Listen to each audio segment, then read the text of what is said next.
ការបញ្ចប់ថ្នាក់ទី12គឺជារបត់ជីវិតដ៏ធំមួយដែលពោរពេញទៅដោយអារម្មណ៍ចម្រុះទាំងសប្បាយចិត្តធូរទ្រូងរំភើបប៉ុន្តែក៏បង្កប់នូវភាពភាន់ច្រឡំនិងសម្ពាធមិនតិចនោះដែរ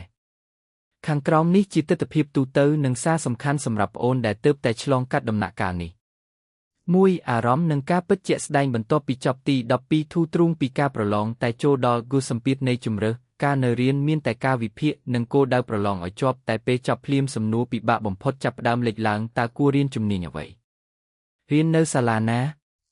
ឬគួរធ្វើការបែកបាក់និងផ្លាស់ប្ដូរបរិយាកាសមិត្តភ័ក្តិដែលធ្លាប់ជួបមុខរាល់ថ្ងៃនឹងចាប់ផ្ដើមបែកផ្លូវគ្នាទៅតាមក្តីស្រមៃរៀងខ្លួនបរិយាកាសវិទ្យាល័យដ៏កក់ក្ដៅត្រូវជំនួសដោយជីវិតឯករាជ្យនៅសាកលវិទ្យាល័យឬកន្លែងការងារ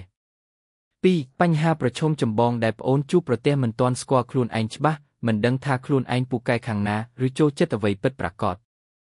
សម្ពាធពីគ្រួសារនិងសង្គមជួនកាលត្រូវរើសជំនាញតាមការចង់បានរបស់ឪពុកម្ដាយឬរើសតាមគ្នាតាមមិត្តភ័ក្តិដោយមិនបានគិតពីសមត្ថភាពផ្ទាល់ខ្លួន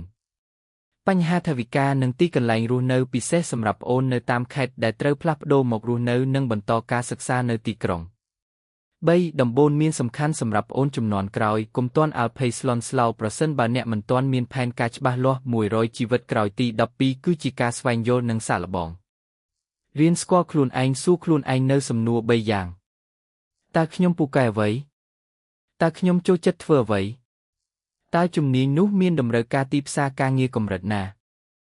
កុំជ្រើសរើសជំនាញតាមតែគេថាស្រាវជ្រាវព័ត៌មានឲ្យបានច្បាស់ចូលរួមសិក្ខាសាលាតម្រង់ទិសឬសួររៀមច្បងដែលកំពុងរៀនជំនាញនោះផ្ទាល់ពង្រឹងជំនាញទន់ soft skills និងភាសាអង់គ្លេសនិងជំនាញកុំព្យូទ័រ